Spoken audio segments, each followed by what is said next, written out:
Perry had the challenging after lunch panel. I have the challenging before coffee break panel. But I promise it'll be interesting. I think alliances is always a very interesting and rich field of discussion. And we're very fortunate to have three outstanding panelists with us today to discuss alliances and to discuss the future of alliances. And as I thought about this subject and the concept of the future of alliances, it struck me that it seems that the future of alliances has actually already arrived. In a very short period of time, just over a decade, we've gone from a world where alliances virtually did not exist to one where almost 75% of global capacity is now situated in one of three alliances. The Star Alliance at about 29% of capacity in the globe, One World at 23%, and SkyTeam at 21%. So it seems to me that the future of alliances has arrived. During that period of time, we've seen a very significant expansion in two different ways with alliances. One is the breadth of the alliances, that they now span virtually every nook and cranny of the globe. I don't know if Icelandair is joined up yet in an alliance, but virtually every corner of the globe is now covered in these alliances. And they've expanded by the depth of the alliances, going into a deeper level of cooperation, facilitated by immunity from the antitrust laws to allow very profound cooperation in allowing carriers to operate as if they were a single entity. So the question for the panel today is going to be, what's next? Where do we go from this rapid development? What I'd like to do is I'll introduce the three panelists and give each an opportunity to make some opening remarks, share some thoughts on the future of alliances. Then we'll have a bit of back and forth, and I'm hoping that you'll have some questions from the audience as well. So I'll take them in order here. So we have Hitoshi Kawahara, who is the Vice President of International and Regulatory Affairs at All Nippon Airways. And he has been in this space since the beginning, since ANA joined Star Alliance, which was just about, I think, a year after Star Alliance was formed in 1997. So he has seen this alliance develop over the years from 6 carriers to 29? Yes, now. 29 carriers throughout the globe. Hitoshi is a graduate of Tokyo University from the Department of Law and Political Science, and first worked at Nippon Steel Corporation before joining ANA in the marketing department, and as I said, has a very broad experience in this space. Charlie Pappas began his career at Northwest Airlines, and like most good airline veterans, has moved around between airlines for one reason or another. In his case, through merger into Delta Airlines. At Northwest, he worked in network planning, Asia Pacific market analysis, and alliance development. And he was also very closely involved in the Northwest KLM alliance, which, for those of you who have followed the history of alliances, was really the pioneer in the alliance space, and I believe the first alliance to have antitrust immunity. So another groundbreaker in the industry. He joined Delta with the merger in 2008 and was appointed head of alliances and industry affairs. At Delta, he has an undergraduate degree from Cornell and a master's from Georgetown University. And finally, Scott Resnick joins us. He is the Director of Airline Partnerships at JetBlue Airlines in New York, where he looks after the airline's slate of interline and codeshare relationships, which he's going to explain to us today. Prior to joining JetBlue, Scott worked at McKinsey in New York and for a while in network planning at United Airlines in Chicago. He has a BA in economics from Harvard and an MBA from Stanford. So as you can see, we have a very esteemed panel, and we look forward to a lively discussion. So with that, if I can ask Hitoshi to give us a little insight on the future of alliances from the ANA perspective. Okay, thank you, Mike. Actually, first of all, I would like to talk about the past experience of ANA about alliances. As you may be aware or may not be aware, ANA started international operations only 25 years ago, only quite a short time. We now covering North America, Europe, and Asian countries, and many points and much frequency to various cities in China. And 5 years ago, our international operations became profitable. But we cannot discuss any past international operations without referring to the effects of alliances. Actually, during my past 30-year career in ANA, I had worked for Alliance Works for more than 10 years, and then I started off by talking with individual carriers like British Airways and Old Delta, have individual, the bilateral alliances first, much before the Star Alliance was born. But anyway, the first success was to align with United, and then followed by Lufthansa, and then that would automatically lead to our joining Star Alliance 10 years ago.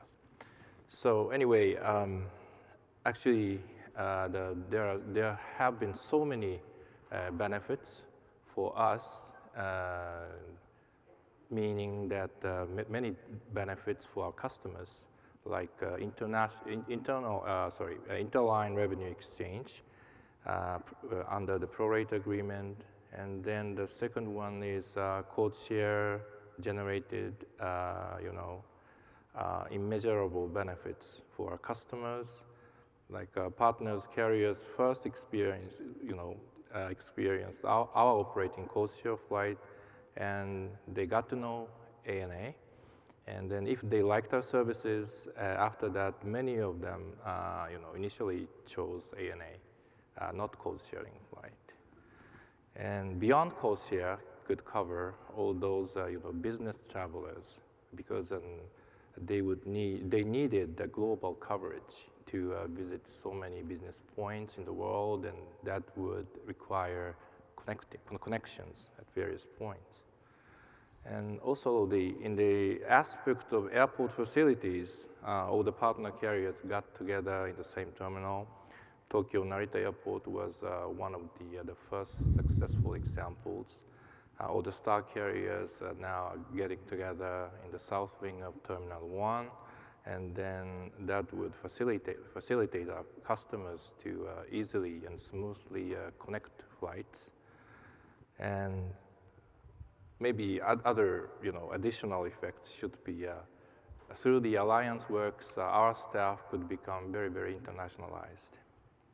So this is quite a brief explanation about the benefits of alliances, and all those alliance benefits still continue to grow.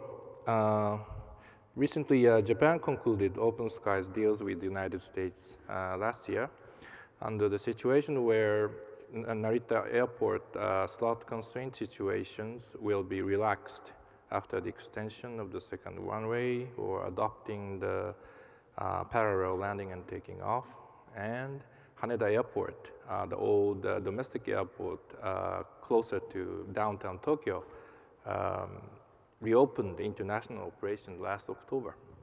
Means, and this is a quite epoch-making timing for all those Japanese carriers as well as non-Japanese carriers operating in Tokyo. And ANA is also planning to expand our international services, but after the delivery of Boeing 787, it is quite a critical issue for us. But anyway, alliance are imperative, things for us of our future expansion. And another item is that our serious problem is that the total population in Japan is shrinking every year, even though the population in Tokyo is still growing. We cannot count on the drastic growth of domestic passengers in the near future, and we will have to shift our focus from domestic to international as soon as possible. Moreover, we will have to accommodate overseas customers much more than in the present. focusing the fourth freedom and sixth freedom traffic. So developments of Asian and Middle East countries are robust. Accordingly, the traffic growth in those areas is expected to immensely grow. A lot of low-cost carriers were born also in Asian countries. And as an example, AirAsia X has been awarded 3 flight weekly slots at Haneda Airport right after it was opened to international operations. Like that, all LCCs will vigorously and then penetrate our market. So all legacy carriers like us will be able to survive only by providing our customers with the smooth long-haul operations with good connections to the largest extent for the worldwide coverage under the alliance.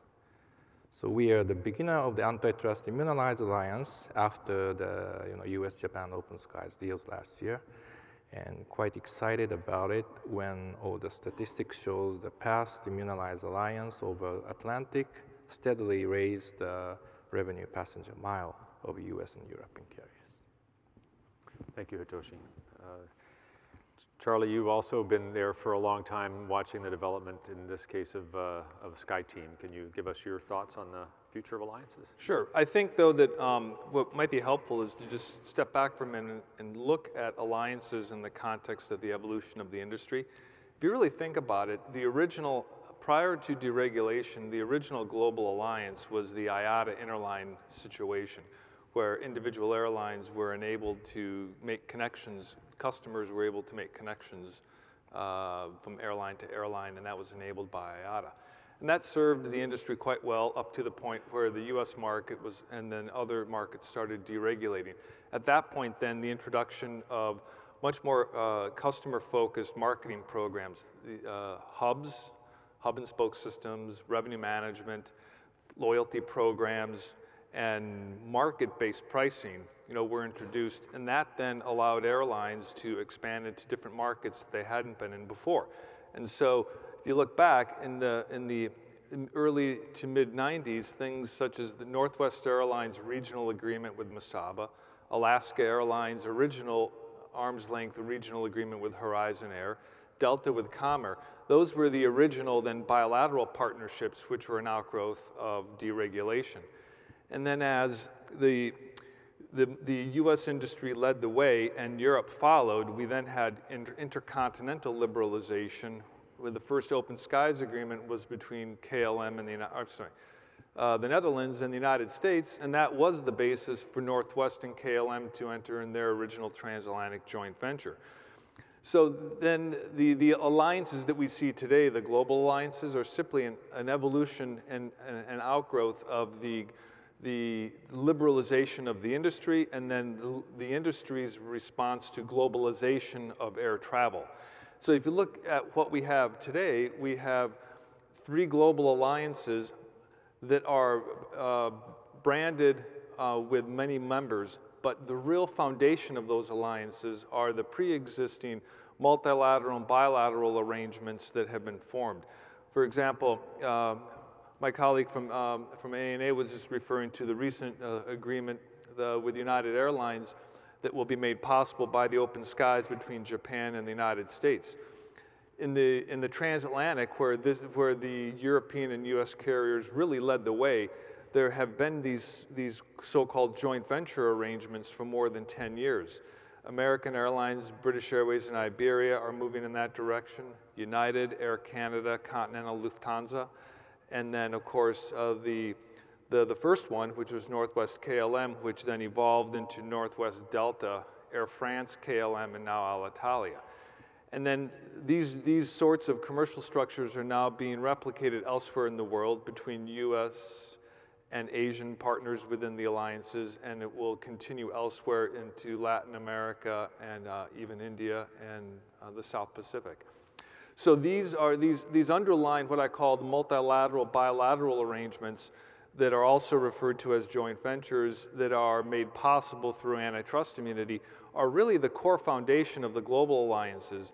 And so if you look at what for example, in SkyTeam today, what we're working on is taking some of the lessons learned and the customer-focused programs that we've been able to master by virtue of the deep integration in the transatlantic, and we're now working on putting those into the global arena with all the members of SkyTeam.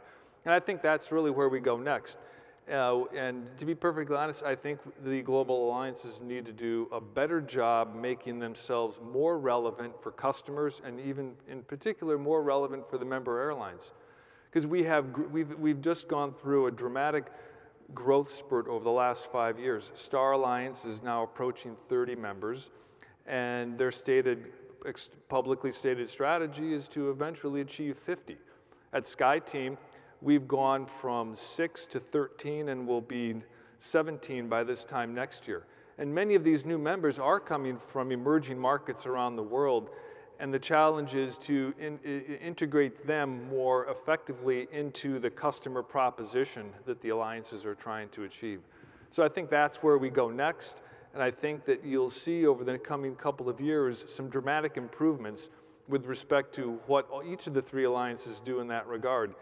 And a lot of that is going to be made possible by the foundation that has been established through the core members, as I call them, the ones that have been working through these immunized joint venture arrangements for some time. Thank you. Charlie, you mentioned the interplay between the Open Skies Agreement and the antitrust immunity, which traces back to the Netherlands Agreement. And I think it's been a unique 20-year period as the commercial drivers of the airline have lined up with the government policy for open skies. And I think by some measures you would say quite a successful policy given the amount of open skies we've achieved, and linking that with the antitrust immunity.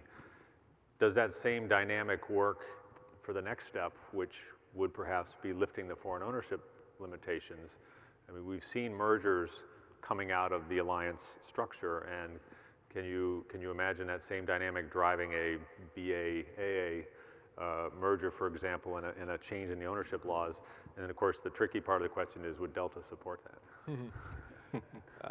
Yes, we would. Okay. And to be perfectly honest, the joint venture alliances, not the joint venture alliances specifically, if you look at those, they are de facto mergers.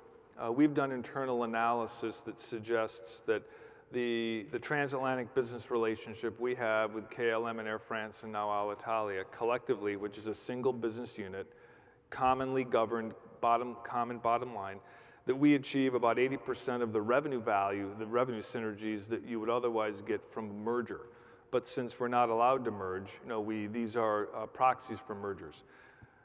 And I think that, in retrospect, we've been a little bit surprised because to achieve that degree of success without the complications or the cost of integrating 2 companies, especially 2 companies from different cultures and different regulatory regimes, is actually quite astonishing. I think that cross-border mergers, should they be made possible outside of what currently has happened within the EU only, are the wave of the future, but I think it's just going to be an extremely slow process. And ultimately, I think that if the companies and airlines that can master the joint venture approach and achieve the revenue synergies without having to go through the merger complexity, that could end up being just as effective as well. And it does beg the question, if you get 80% of the benefits, why would you go through the pain and agony of a merger? But I think that's... Right. I think there'll be certain strategic reasons why you would want to do that anyway. Yeah. But clearly, the business model of a fully integrated joint venture, is a clear and appropriate substitute for an all-out merger. Yeah. Scott, your views on the future of alliances? Yeah, so it's first of all very humbling to be on this panel with folks who have so much deep experience in the space, whereas this is totally new terrain for JetBlue. Well, you're a new airline, so we're a new airline, 10 years old, and probably in our sort of second or third year of doing any work at all with other airlines in this space. Today we have 7 interline partners, right? So that's a very vast difference from most airlines that have hundreds, and being part of an alliance that might have 29 or 30 members. But it's really interesting, Charlie, to hear your take on sort of how this has all evolved, because I see sort of where JetBlue is today as sort of at that beginning, right? These sort of IATA bilateral interline agreements, and we look at that and say, gee, this seems to work really well for us too, and we're quite happy with it. We approach partnerships sort of differently, I think, from many other folks within the industry, and I think one thing that's sort of telling on how we think about it within JetBlue is that we actually removed the word alliances from the name of my department in the last year, right? Because we just don't think about this through the lens of an alliance necessarily, right? We think about it through the lens of airline partnerships, and partnerships can take a lot of different forms for us. Dave Barger, our CEO, talks a lot about how JetBlue has a very contrarian approach as an airline, and it certainly applies within this space for us too. So, we think about these a lot along the lines of interline relationships and, potentially codeshare as well. But, when I hear you say you get 80% of the value of a merger through an alliance, I think we sort of feel like you get 80% of the value of an alliance just by doing interline too. So we've been pretty happy with that so far. The way that we've approached this so far is really in what we're calling sort of an open architecture strategy, where JetBlue is looking for opportunities that really work for us, but without regard necessarily to whether partners are part of an alliance or necessarily have some attribute or not, or following some fixed structure for how we want these arrangements to work. So we're looking for good brand fit and good network fit for us, and also good personal fit. JetBlue has sort of a weird culture, and we're fun, and we're looking for good partners who want to work with us collaboratively. And I think we're also willing to try things that are not obvious too. Right? I think folks were probably very surprised to see JetBlue entering into some sort of partnership with American, right, over JFK. But we found an agreement and an arrangement that worked for both parties, even though we are competitors. So it's been a very interesting time for us too. We are charting new terrain here, and it's a lot of growth. I think from an alliance standpoint too, I think we're standing back and just watching the territory play out, watching the field play out. I think from a short haul carrier perspective, it's at least my view that it's very hard to make the economics of a traditional alliance work, right? Because the revenue model just does not lend itself towards having a short haul carrier really do well. I mean, we tend to lose if you don't have the long haul part of your business to sort of balance out the short haul. And so that makes us a little bit hesitant to sort of jump into the space too. I think we're always open to consider things too, but at this point, we're looking at it and saying it's hard to see how the math works. I think it's also really, really interesting for us to watch the sort of final geographic land grab that's happening around the world for alliances sort of looking to pick up carriers that help them fill in the holes in their sort of white spots. And I think the wave of consolidation around the world and sort of the JV partnerships is really adding a whole new dynamic that is leading to sort of almost having first and second class citizens within alliances too, which I think from a JetBlue standpoint is very interesting, because I do think that as members within alliances get very close, some other members who aren't part of those sort of close agreements may want to look for other opportunities to sort of balance out the game. So for us, that's a really interesting opportunity. I think something we're keeping our eye on. So Scott, it's interesting to get a non-allied carrier's viewpoint, and you've got your foot in a couple different camps with Lufthansa's equity and the American partnership. Yep. But you also have an alliance or a relationship with Aer Lingus, which is, as I understand it, sort of a web-based distribution model where you're trying to do a customer direct sale. Can you comment a little bit, and I think for all the panelists, on the technology around the alliances, and is there an opportunity to bypass the GDSs? And are we moving toward a future where the alliances themselves become distribution models? Sure. It's really interesting in the Aer Lingus model for us. That was one of JetBlue's first partnerships.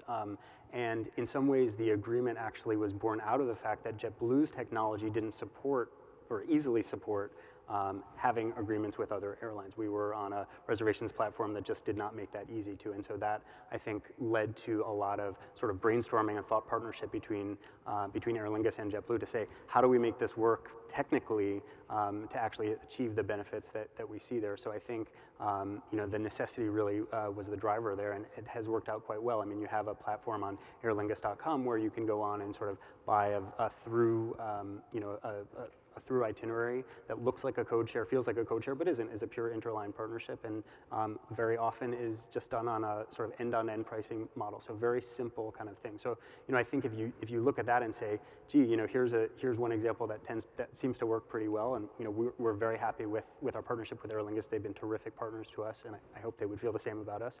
I think that definitely does say there are ways that you can work outside of the traditional sort of distribution model to make this work. It's not easy to do, and it definitely requires a willingness to sort of work very collaboratively with maybe one or a handful of partners to do that, but I do think the opportunity is there. Hitoshi, thoughts on distribution? Is there a way of going direct from the alliance to the customer? Maybe through internet or those things. Yes, still, those internet distributions should appeal to mainly pleasure passengers still, and then maybe business passengers, in particular in the international travels, not domestic travels. International travels still, business passengers, are getting tickets through travel agents, meaning that those travel agents will understand what would be the benefits of the kind of business class tickets accompanied with some kind of benefits, the affiliated services like limousine services, those things. So, but our data show that the 10% of all our distribution belong to internet. In our case, still quite a limited number. And I think the U.S. has a slightly different structure with travel agents and the internet. But Charlie, do you see that as is there a business model to go direct and cut out the GDSs here? Probably not anytime soon. Yeah. But I do think what you will see more of is a stronger individual airline site proposition directly especially with our business customers. And that will then within the alliance, the challenge will be, how do we leverage each other's respective market presence? Because, for example, in Europe, Delta Airlines will never have the same market presence as Air France KLM. Likewise, here in the United States, Air France KLM won't have the same market presence as Delta, nor would China Southern here in the US. So what we need to do is find models that take our individual airline brands and our relationships with our customers and find better ways to distribute that, and whether that be through an evolved GDS architecture or a combination of that along with individual airline websites, proprietary sites, or perhaps even the alliance websites themselves. I think there'll be a mixture of all of that, but the key is going to be make those sites and the functionality more relevant and more of a customer-centric approach than it historically has been. So a question for the large alliances, and then I think we'll turn to the audience to see if we have some questions. There was mention of how to integrate carriers as you go to less developed countries and some of the BRIC countries who may not be operating the same safety standards and the same quality standards that you're going to be putting your passengers on those airplanes. So what do the alliances do in that space to take care of those concerns? In the Star Alliance, still there is quite a strict standards about safety in particular, like those kind of international standards of safety, and then we were requiring them and the newcomers or the applicants to become a partner. They should follow those kind of standards. But quality, still we are respecting each partner's services. So of course there is some functions or meetings to exchange views, and then we are only requesting the minimum requirement like very rough ones, like frequent flyer ones, or not in-flight services, and then each carriers are doing their own services. Of course, and there's some kind of regular, poll for the Star Alliance customers, and they are ranking that all the Star partners are about the services. So we just exchange those information. Charlie? I think SkyTeam and Star Alliance as One World, we're all pretty consistent in one thing, and that is the focus on safety. We as well as Star Alliance have a very stringent approach to safety. Each member of the alliance must adhere to global standards, and then as well as an internal process we use to share information, best practices, and administer especially in the case of maybe some of the newer members, the approach whereby if we can help them in certain ways to be more efficient with their approach to safety. I think one of the observations I've seen over the years is that in some of the emerging markets, safety standards are in fact, in many instances, more stringent than what U.S. carriers approach. It's just that what we find is they overbuild towards safety, and so maybe the level of investment is higher than it might need to be. And so one of the things we work on is sharing of best practices. In terms of product, I do think this is where the alliances can evolve themselves. I said in my opening remarks, in my opinion, I think we need to become a bit more relevant beyond just what I think many people view us as simply loyalty and lounge access reciprocity organizations. And so within SkyTeam, we're working on a number of initiatives that will deliver meaningful, tangible value focused in particular on high-value customers that each and every airline within the alliance, regardless of which part of the world they operate in, will all adhere to and will consistently deliver. And I think that once we start embracing that approach, I think the alliances will take on a whole new dimension